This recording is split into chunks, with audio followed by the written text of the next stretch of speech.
이런 유튜브나 이런 것들을 계속 보다 보면 그 알고리즘에 의해서 그 비슷한 성향의 것들이 계속 뜨는데, 그러다 보면 그것이 자주 보다 보면 선입견이 돼 버립니다. 편견이 돼 버립니다.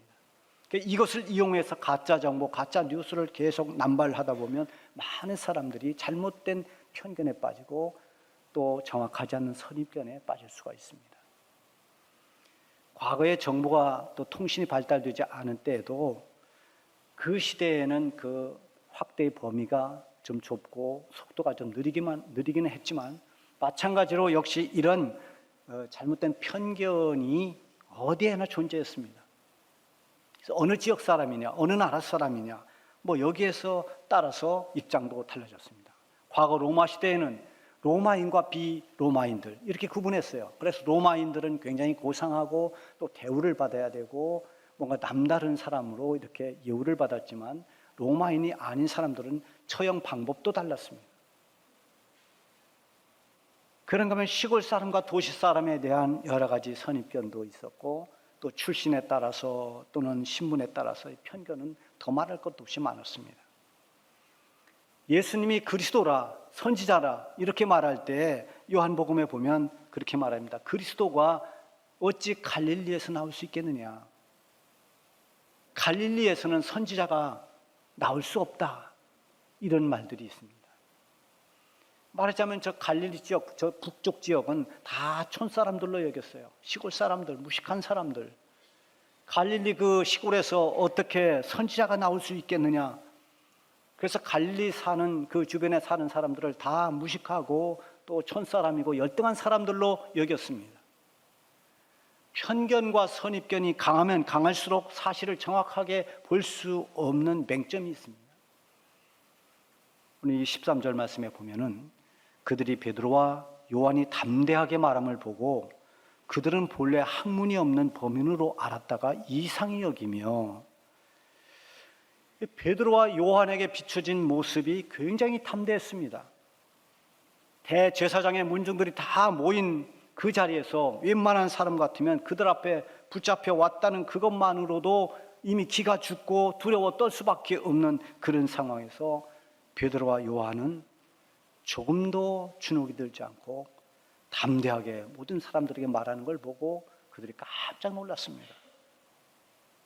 아니, 저 시골 사람들이 갈릴리 출신인데 학문이 없는 사람들이다, 못 배운 사람인데, 무식한 사람들인데 어떻게 저렇게 말을 잘하냐, 어디서 저런 능력이 나왔느냐, 이상하게 여긴 거죠.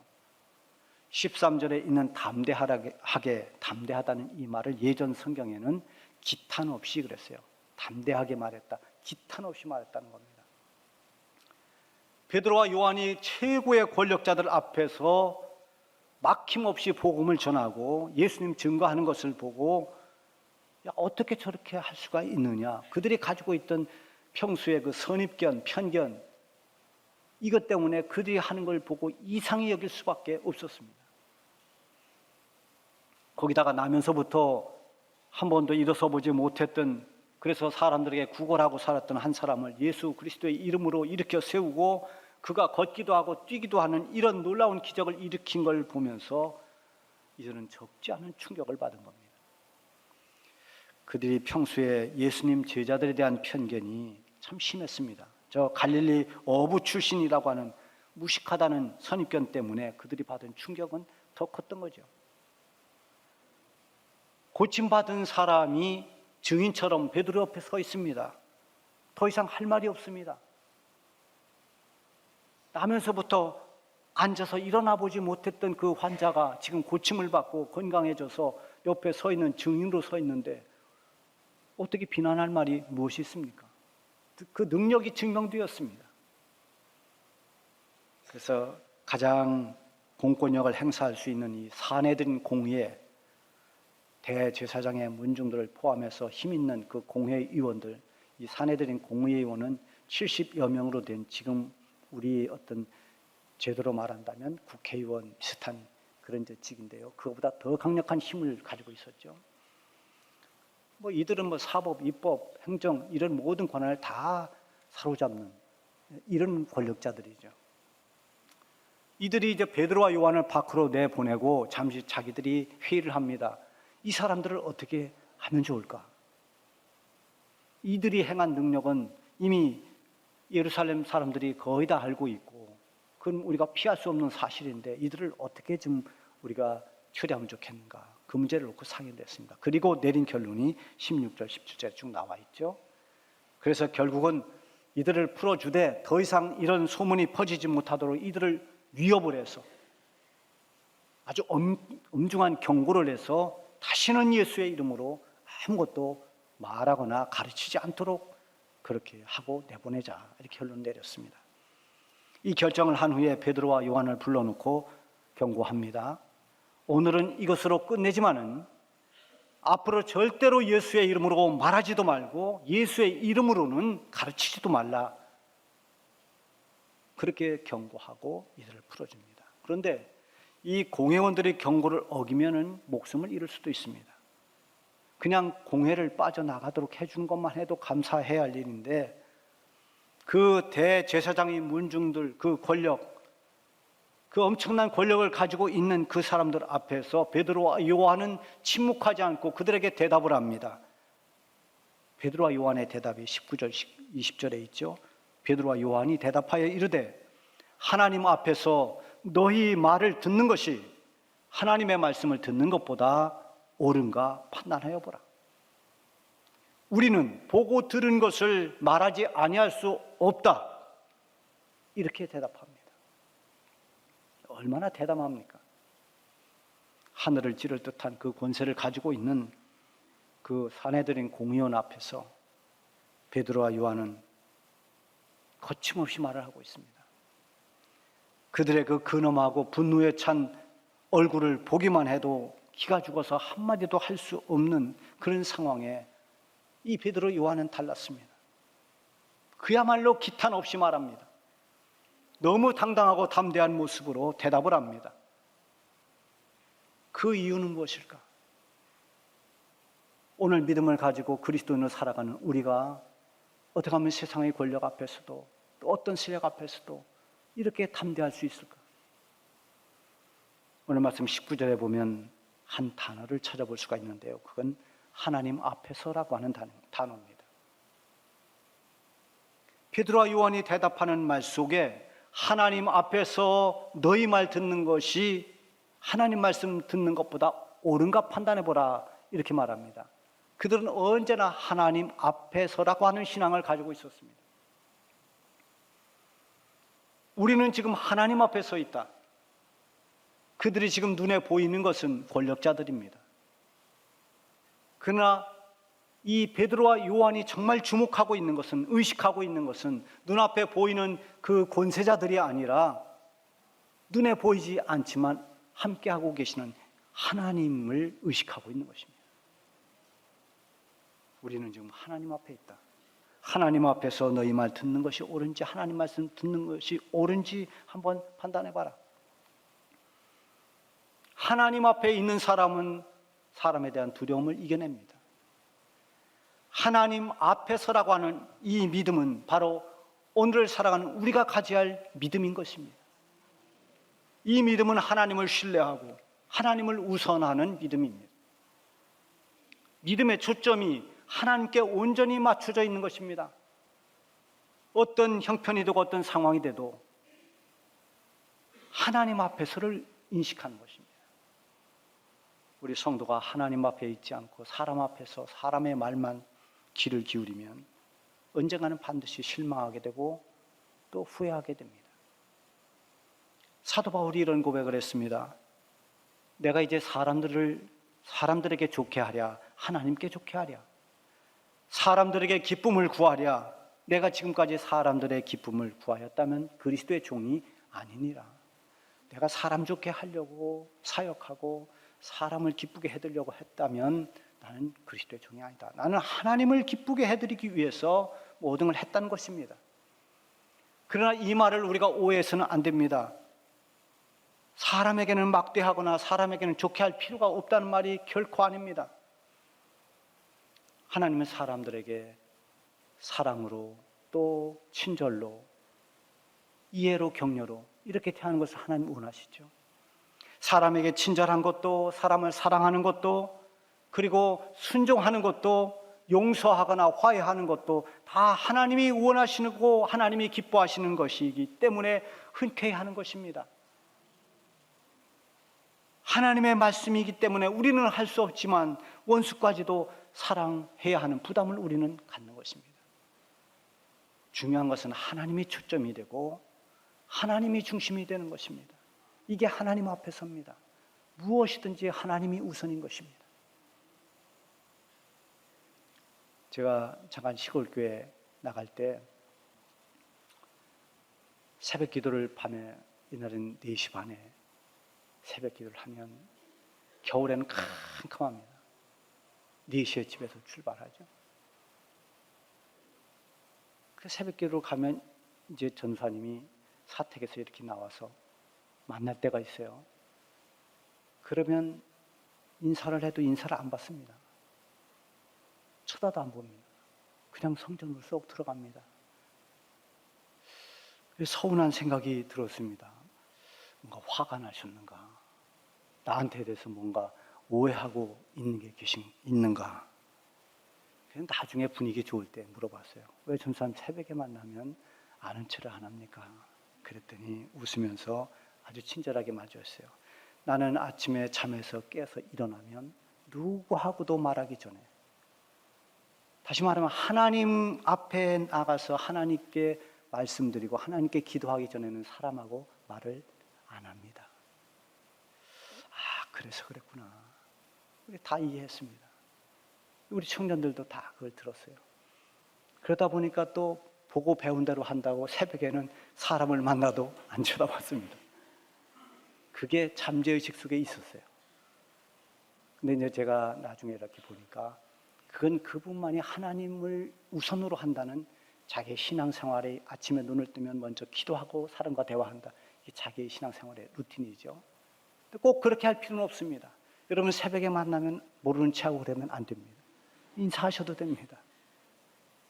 중요한 것은 그게 아니고 정말 그 중심이 하나님께 있는가, 하나님이 우선인가, 하나님께 초점이 맞춰져 있는가, 이게 중요한 것입니다. 지금 베드로와 요한도 사람들이 위협하고 공포를 조장하고 있지만 오직 하나님 앞에서 어떻게 하는 게 옳은지에 관심을 갖고 있습니다. 협박하는 사람들의 말을 듣는 것이 하나님 앞에 옳지 않다는 것입니다.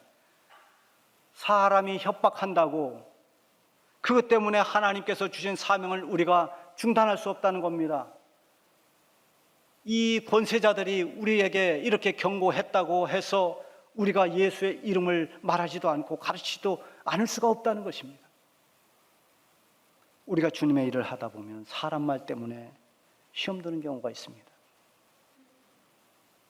그럼 이 사람의 말을, 마음이 상했던 그 말을 집에 가서 곱씹고 또 곱씹어서 잠도 자지 못하면서 그걸 자꾸 부풀리면 자기 영혼만 죽어가는 겁니다. 건강도 나빠지고 모든 게 좋지 않아요. 돌아올 이익이 하나도 없습니다. 거기서 벗어나는 길은 기도와 말씀입니다. 왜 기도와 말씀인가? 기도를 하면 그때는 무엇에 집중할 수 있는가? 하나님께 집중합니다.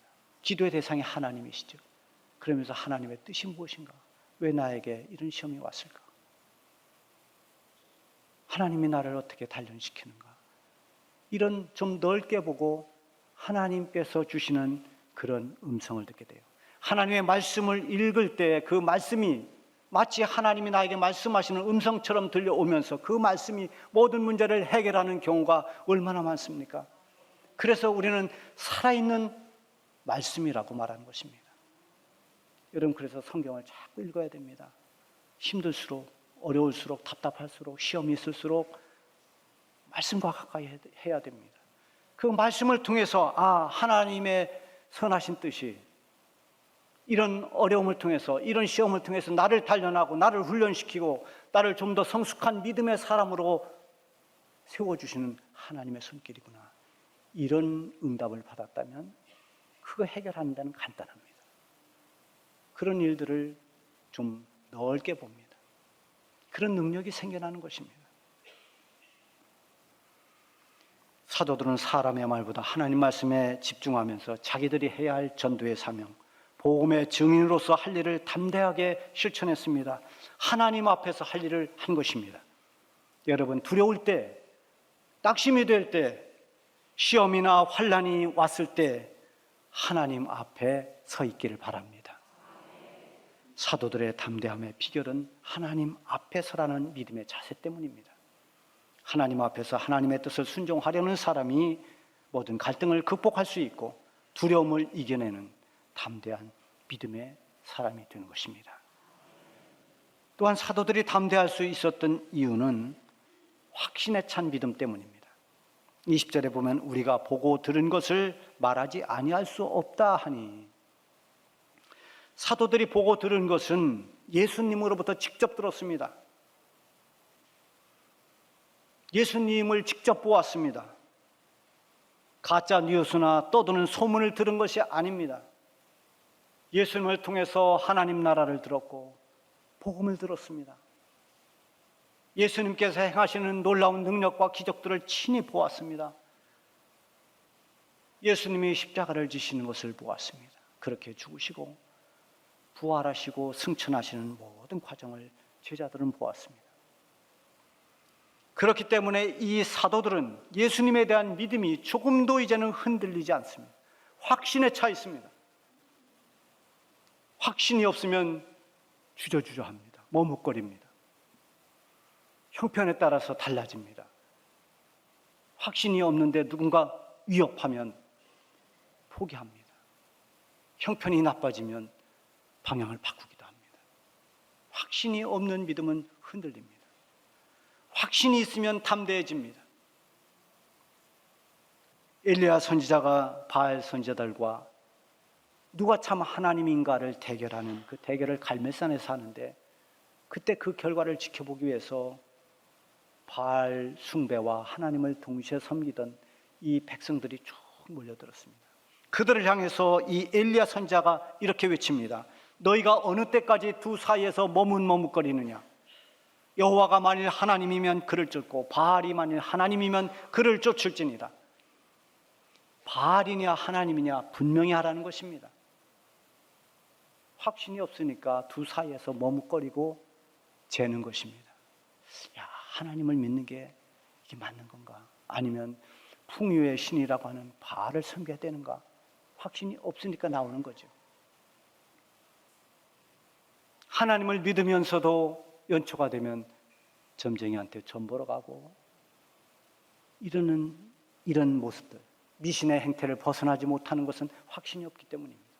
하나님을 온전히 신뢰하지 못하기 때문입니다. 어떻게 점쟁이들의 입에서 교회 권사님들이, 단골 손님들이 그렇게 많다는 말이 나올 수가 있습니까?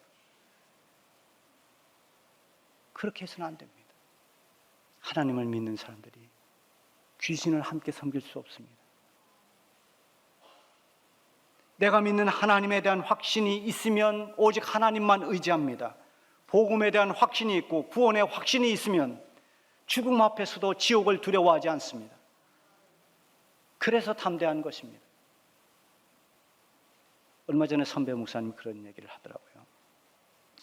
저는 이제 내년부터는 건강검진을 안 하고 그냥 되어지는 대로 살 겁니다. 살 만큼 살았으니까 병이 있으면 병이 있는 대로 살다가 하나님 부르시면 자연스럽게 하나님께 가는, 그렇게 하겠다는 겁니다. 억지로 연명 치료를 하거나 하지 않겠다는 거예요. 어차피 늙으면 다 병들고 또 그러다가 세상을 떠나는 건데 그걸 서러워하고 그걸 두려워하고 거기 연연하고 그러지 않고 자연스럽게 살겠다는 거죠. 천국에 대한 확신이 있기 때문입니다. 확신으로 말미암은 이 담대함은 죽음에 대한 두려움도 이길 수가 있는 것입니다. 여러분, 믿음이 확신 있는 믿음이 되기를 바랍니다. 또한 사도들이 담대할 수 있었던 결정적인 또 하나의 요인은 그들이 성령이 충만했기 때문입니다.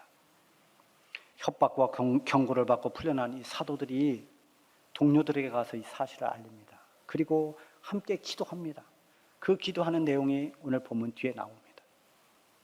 하나님, 저들이 위협하는 그 위협을 하나님이 굽어 살펴보십시오. 종들로 하여금 하나님의 말씀을 담대하게 전하고 예수님의 이름으로 나타나는 능력과 기적을 보여주십시오. 이렇게 기도합니다. 이 기도가 끝난 후에 일이 31절에 나오는데 거기에 보면 빌기를 다함에 모인 곳이 진동하더니 무리가 다 성령이 충만하여 하나님의 말씀을 전하니라. 권력자들의 협박에도 성령이 충만하니까 담대하게 하나님의 말씀을 가서 전합니다. 그때 제자들이 얼마나 담대한 모습입니까? 본래 이 제자들이 그렇게 담대한 사람들이었는가? 아닙니다. 예수님의 제자들은 예수님이 잡혀갈 때 칼과 몽치를 들고 예수님을 체포해 갈 때 다 혼비백산 도망갔던 제자들입니다. 베드로는 두려워서 멀찍이 따라가다가 법정 뜰 앞에서 나는 예수를 모른다고 3번이나 부인했던 사람입니다. 담대함과는 거리가 멀었던 이 제자들이 변화된 것은 오순절 성령이 임하면서부터였습니다. 성령이 충만했던 제자들의 모습은 그야말로 담대한 모습으로 변화됐습니다. 누구 앞에서도 어떤 상황 가운데서도 복음을 전하는 일에는 주저함이 없었고 담대했습니다. 성령은 하나님의 영입니다. 성령이 충만하다는 것은 하나님의 영으로 가득했다는 것입니다.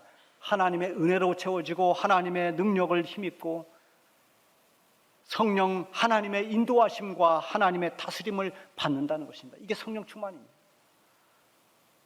서슬퍼른 권력자들 앞에서도 조금도 주눅들지 않고 담대했던 이 베드로와 요한의 모습이 오늘 이렇게 각박한 시대를 살아가는 저와 여러분들의 모습이 될 수 있기를 바랍니다. 오늘 본문에 나오는 이 과정을 다 지켜봤던 사람들이 정말 담대하게 말하고 공회를 빠져나오는 제자들을 보면서 하나님께 영광을 돌렸다고 했습니다. 복음을 전하는 일의 담대한 모습은 하나님께 영광이 되고 하나님의 기쁨이 됩니다. 복음을 전하는 일은 우리 주님께서 당부한 주님의 지상 명령입니다. 이 시대는 복음을 거부하고 복음 전하는 일을 못마땅해 여깁니다. 심지어 교회를 다니는 사람조차도 왜 자꾸 전도하느냐, 왜 욕먹느냐 이렇게 말합니다. 아닙니다. 어떤 환난과 박해를 받아도 우리 주님께서 복음을 전하라는 이 말씀은 우리가 평생 지켜 나가야 됩니다. 이 일에 우리 모두는 사명자들입니다. 복음에 빚진 모든 그리스도인들은 복음 전하는 일을 포기해서는 안 됩니다. 복음 전하는 일에 담대해야 됩니다. 어떤 위협이나 방해에도 거침없이 담대한 믿음으로 복음을 전할 때 하나님의 놀라운 능력이 나타나고 기적의 역사가 일어나게 될 것입니다.